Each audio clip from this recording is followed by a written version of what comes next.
Bat হাতে মাঠ কাঁপাচ্ছে কুড়িগ্রামের এক বিস্ময় বালক। ৩.৫ বছরের শিশু মোহাম্মদ ঈসা যখন খেলতে নামে তখন তাকিয়ে থাকে পুরো মাঠ, পথচারী থেকে এলাকাবাসী সবাই। স্টাইলিশ স্ট্রোক, ৪ ছক্কার ঝড় আর বল হাতে নিখুঁত লেগ স্পিন, সব মিলিয়ে এক আশ্চর্য ক্রিকেট প্রতিভা হয়ে উঠেছে ছোট্ট ঈসা। কুড়িগ্রামের নাগেশ্বরী উপজেলার কেদার ইউনিয়নের মাঠে বাবার কোলে চড়ে আসে সে। মাঠেই শুরু হয় ওর অনুশীলন, কখনো ৪, কখনো ছক্কা, আবার কখনো বল হাতে জাদু। বৃষ্টি হলেও খেলা থেমে থাকে না, চলে ইউনিয়ন পরিষদের বারান্দায়।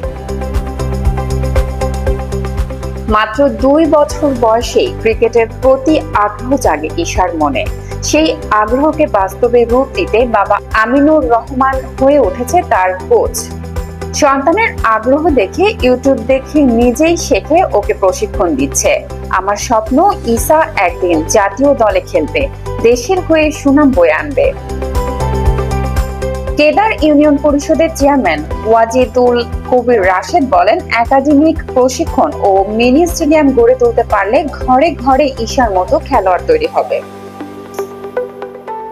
জেলা ক্রীড়া কর্মকর্তা মোহাম্মদ আকরাম হোসাইন জানান, ঈসা অত্যন্ত সম্ভাবনাময় খেলোয়াড়। সুযোগ পেলে বিকেএসপিতেও প্রশিক্ষণের ব্যবস্থা করা হবে।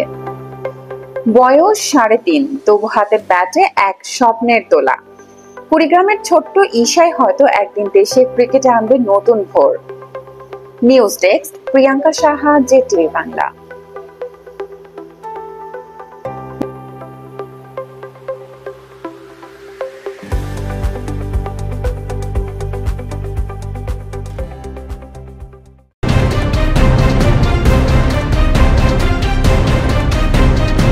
জেটিভি বাংলা, নতুন ভাবনায় প্রতিদিন।